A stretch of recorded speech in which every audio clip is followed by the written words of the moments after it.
Students, तो कैसे हैं आप सभी लोग। उम्मीद करते हैं आप सभी अपने घरों में हैं, सेफ है और सुरक्षित हैं और अपनी एग्जाम की तैयारी बहुत अच्छे से कर पा रहे हैं। चलिए, तो जेल प्रहरी में अभी तक हम देख रहे थे हिंदी और जीके के क्वेश्चन।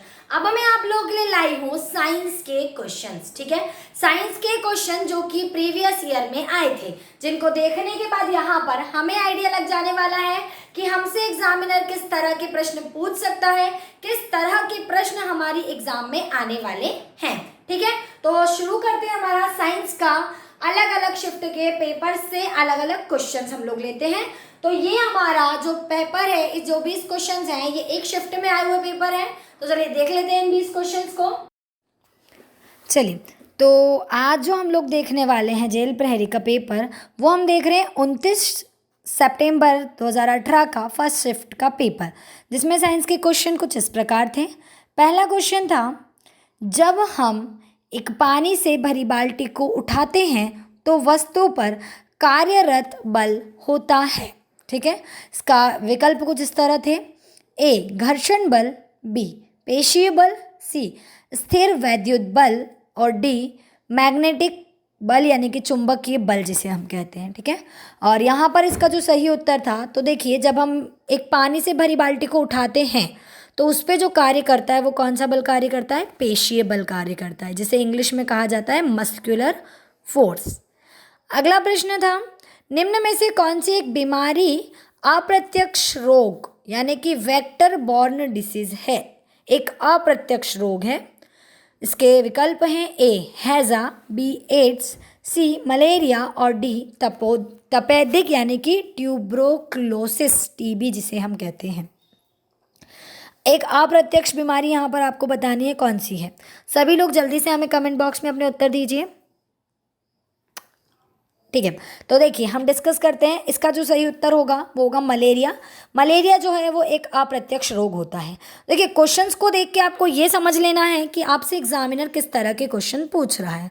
यहाँ आपने देखा कि फर्स्ट क्वेश्चन जो था वो आपको फिजिक्स से था, दूसरा आपका जीव विज्ञान से प्रश्न पूछ लिया गया है। तो आपको देख लेना है कि हमें क्या क्या चीज़ों पर ज़्यादा पकड़ करनी है, किस तरह से टॉपिक्स को पढ़ना है। तीसरा क्वेश्चन था, निम्न में से किन संरचनाओं के पास अगली पीढ़ी की जानकारियां हैं? ठीक है, हमारी जो नेक्स्ट जनरेशन है उसके बारे में ऐसी कौन सी हमारे शरीर की संरचना है जिसके पास जानकारी है? ए डीएनए, बी आरएनए, सी प्रोटीन और डी नाभिक।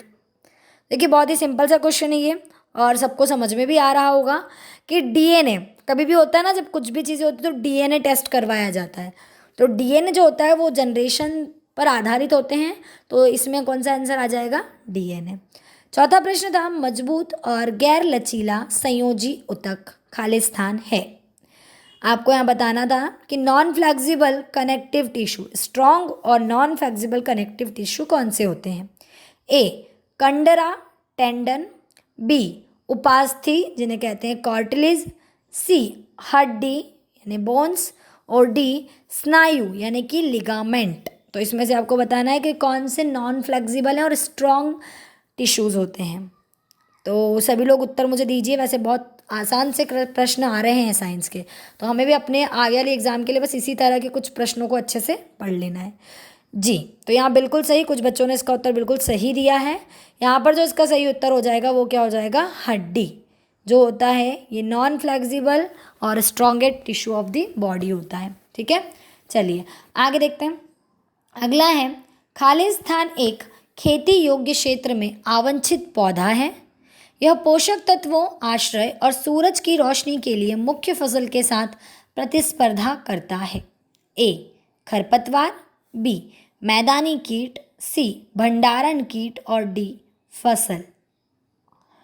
तो यहाँ पर इसका जो सही उत्तर है वो है खरपतवार, क्योंकि जो खरपतवार जो रहता है वो एक अवांछित पौधा, जैसे कोई ऐसे लगाया नहीं जाता है फसलों के साथ, ये फसलों के साथ अनावश्यक रूप से उग जाते हैं। ठीक है, जो क्या करते हैं कि ज़बरदस्ती मतलब फसलों की जो जगह होती है उसको घेरते हैं। खरपतवारों को बहुत बार नष्ट करने के लिए अलग अलग दवाइयाँ भी किसान लोग डालते हैं। ठीक है, चलिए अगला देखते हैं। अगला है, हीलियम के 16, ध्यान से सुनना प्रश्न को, हीलियम के 16 ग्राम परमाणुओं की संख्या की अगर हम गणना करें तो हीलियम का जैसे परमाणु द्रव्यमान सबको पता ही है, तो हीलियम के आपको 16 ग्राम परमाणुओं की संख्या गणना करनी है, ठीक है। यानी कि आपको परमाणु संख्या यानी कि एटॉमिक नंबर आपको ज्ञात करना है। तो यहाँ पर हीलियम का परमाणु द्रव्यमान आपको दे रखा है 4.0 म्यू, ठीक है। 4.0 यहाँ पर द्रव्यमान दे रखा है और आपको यहाँ पर इसका क्या करनी है, परमाणु संख्या की गणना करनी है, ठीक है। चलिए आगे देख लेते हैं इसी को। ऑप्शंस इसके हैं 24.09 इंटू 10⁻23, 6.02 इंटू 10⁻23। वहीं पर अगला ऑप्शन है 1.505 इंटू 10⁻23। उसके अलावा अगला ऑप्शन है 16.6.02 इंटू 10⁻23। आप सभी लोगों को मैं थोड़ा सा टाइम दूंगी क्योंकि ये कैलकुलेशन वाला थोड़ा सा मामला है, तो आप लोग सभी कैलकुलेट कीजिए और बताइए मुझे कि क्या होगी इसकी परमाणु संख्या। थोड़ा सा टफ क्वेश्चन है, जिन लोगों ने शेयर किया बहुत अच्छी बात है मेरे साथ अपना आंसर, और जिन्होंने नहीं किया है उनकी जानकारी के लिए मैं बता दूं कि 24.09 जो होगी वो होगा इसका एटॉमिक नंबर यानी कि परमाणु संख्या 24.09 इंटू 10⁻23। चलिए अगला प्रश्न देखते हैं। अगला है एक परमाणु के नाभिक की खोज इनके द्वारा की गई थी। आपको एक व्यक्ति का नाम बताना है, एक साइंटिस्ट का नाम बताना है जिनके द्वारा परमाणु के अंदर नाभिक की खोज की गई थी, ठीक है। इसके ऑप्शंस हैं ए जे थॉमसन, बी चैडविक, सी रदरफोर्ड का स्वर्णपन्नी प्रयोग या डी मिलिकन का तेल ड्रॉप ऑयल।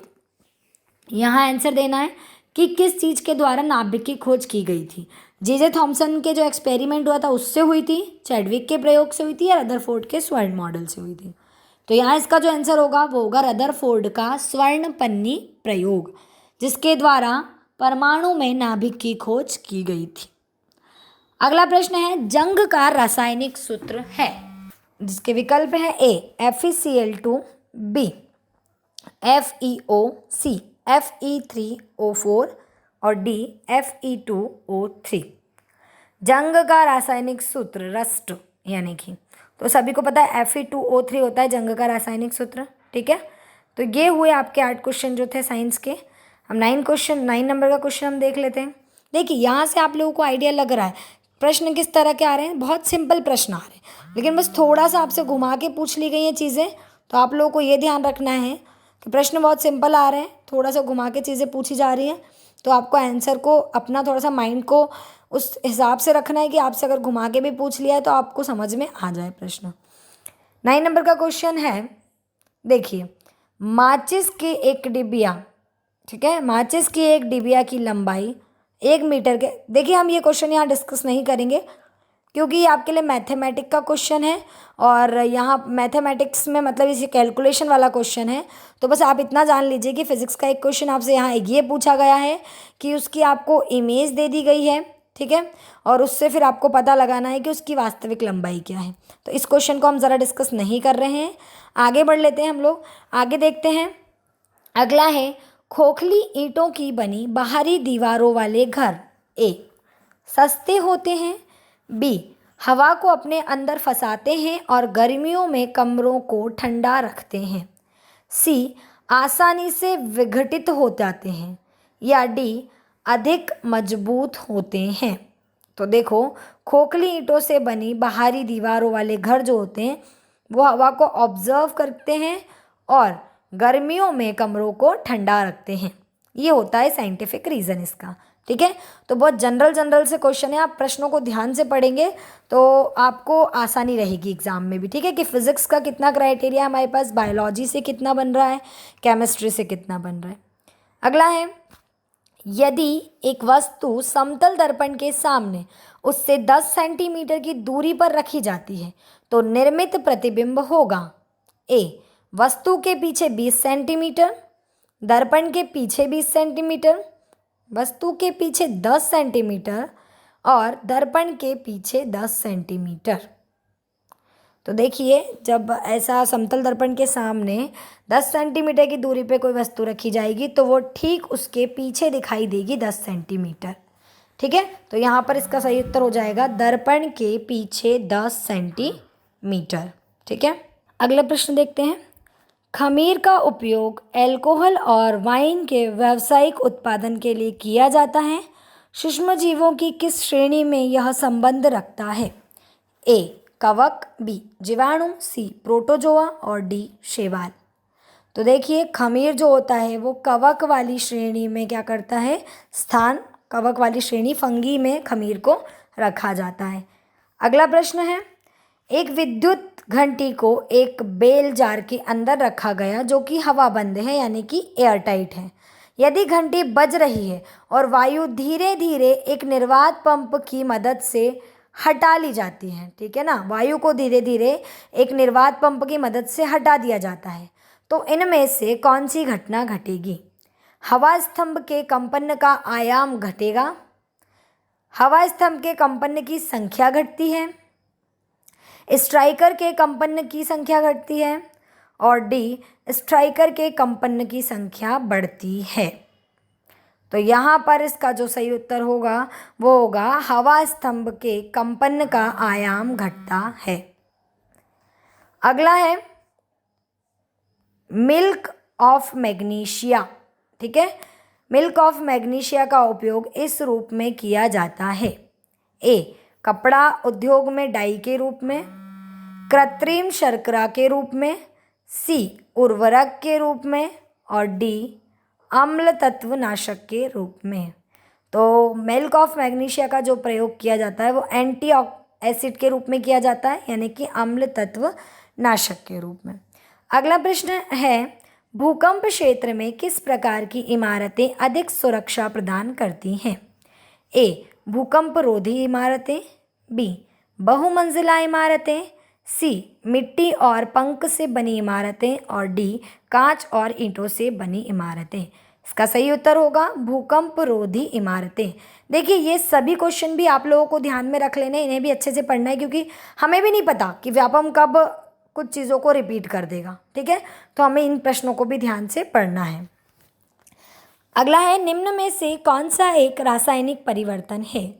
ए नमक प्राप्त करने के लिए समुद्र के पानी का वाष्पीकरण, बी मीथेन का जलना, सी कपूर का उध्र्वपातन, डी कॉफ़ी में चीनी का घुलना।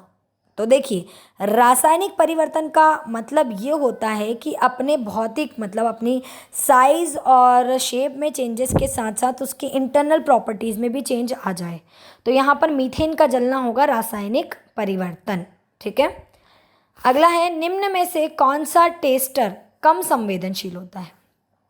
ए एक टेस्टर जिसमें एलईडी का प्रयोग किया जाता है, बी एक टेस्टर जिसमें एक चुंबकीय दिवसूचक यानी मैग्नेटिक कंपास का प्रयोग किया जाता है, सी एक टेस्टर जिसमें एक उच्च वॉट तापन तंतु यानी हीटिंग फिलामेंट का प्रयोग किया जाता है और डी एक टेस्टर जिसमें कम वॉट के बल्ब का प्रयोग किया जाता है। तो इसका जो सही उत्तर होगा वो ये होगा कि सबसे कम संवेदनशील, सबसे लेस सेंसिटिव जो टेस्टर होगा वो होगा जिसमें एक उच्च वॉट तापन तंतु यानी हीटिंग फिलामेंट का प्रयोग किया जाता है। ठीक है, अगला है, देखिए प्रश्न कुछ बहुत कठिन भी है, मैं ये नहीं कहूँगी सारे सरल हैं, तो आपको साइंस में सब कुछ बहुत ध्यान से पढ़ना है। निम्न में से किसका वजन सबसे अधिक होगा? सभी के यहाँ परमाणु द्रव्यमान दिए गए हैं। Ag यानी सिल्वर का 108 म्यू, कार्बन का 12, ऑक्सीजन का 16 और नाइट्रोजन का 14। आपको बताना है सबसे अधिक वजन किसका होगा, 1 ग्राम कार्बन का या n परमाणुओं के 0.5 ग्राम अणुओं का या सिल्वर यानी कि रजत के 10⁻23 परमाणुओं का या डी कार्बन डाइऑक्साइड अणुओं के 10⁻23 अणुओं का। ये कैलकुलेशन जब आप करेंगे इसमें परमाणु द्रव्यमान के साथ अलग अलग, तो हम पाएंगे कि यहाँ पर रजत के 10⁻23 यानी सिल्वर के जो 10⁻23 की जो संख्या के परमाणु होंगे उनका वजन यहाँ सबसे ज़्यादा अधिक होगा। अगला प्रश्न है, बर्फ के गलनांक को निर्धारित करने के लिए एक थर्मामीटर को बर्फ से आधे भरे हुए एक बीकर में डाल दिया जाता है और कमरे के तापमान पर रख दिया जाता है। किस थर्मामीटर रीडिंग को बर्फ के गलनांक के रूप में लिख लेना चाहिए? ए, तापमान जब भी ली गई पूरी बर्फ पिघल जाए और पानी शेष रह जाए। बी, वह तापमान जब बर्फ पिघलना शुरू होती है। सी, जब एक विशेष तापमान पर थर्मामीटर में पारद का स्तर स्थिर रहता है। या डी, जब तापमान -2 डिग्री सेल्सियस से बढ़ना शुरू होता है। और यहाँ इसका जो सही उत्तर हो जाएगा वो ये होगा कि जब एक विशेष तापमान पर थर्मामीटर में पारद का स्तर स्थिर रहता है तब उसको गलनांक के रूप में लिख लेना चाहिए। अंतिम प्रश्न यहाँ पर है, भोजन तैयार करने के लिए हरे पौधे किसका उपयोग करते हैं? ए, कार्बन डाइऑक्साइड, नाइट्रेट, फास्फेट और सूर्य का प्रकाश। बी, कार्बन डाइऑक्साइड, पानी, खनिज और सूर्य का प्रकाश। सी, ऑक्सीजन, कार्बोहाइड्रेट और सूर्य का प्रकाश। डी, ऑक्सीजन, नाइट्रेट, सल्फेट और सूर्य का प्रकाश। बायोलॉजी का बहुत सिंपल प्रश्न है, जल्दी से आप सभी मुझे कमेंट बॉक्स में इसके उत्तर बताएंगे। तो देखिए, ये तो हुए हमारे पूरे 20 प्रश्न, ठीक है, क्योंकि जो इसका उत्तर हो जाएगा वो यही होगा, खनिज, और खनिज वाला जो है वो इसका उत्तर हो जाएगा ऑप्शन बी, ठीक है। इसी तरह हम आपके लिए और भी प्रश्न लाते रहेंगे, तब तक के लिए आप सभी अच्छे से पढ़ाई कीजिए। और यहाँ हमने एक चीज़ देखी कि जो प्रश्न हमारे पास आए, हमने क्या देखा, कुछ प्रश्न बायो के थे, कुछ केमिस्ट्री के थे। केमिस्ट्री में आपको यहाँ एक चीज़ समझ में आ जानी चाहिए कि परमाणु द्रव्यमान और परमाणु भार और ये क्वेश्चन पूछे, मतलब आपको एटॉमिक टेबल पूरी तरह से लर्न कर लेनी चाहिए, ठीक है ना, क्योंकि वो आपके लिए ज़रूरी है। चलिए दोस्तों, ऐसी और वीडियोस के लिए अभी सब्सक्राइब कीजिए एमपी परीक्षा चैनल को और बेल आइकन दबाना ना भूलें। और अगर आप किसी भी एग्ज़ाम की तैयारी कर रहे हैं तो अभी डाउनलोड करें परीक्षा ऐप।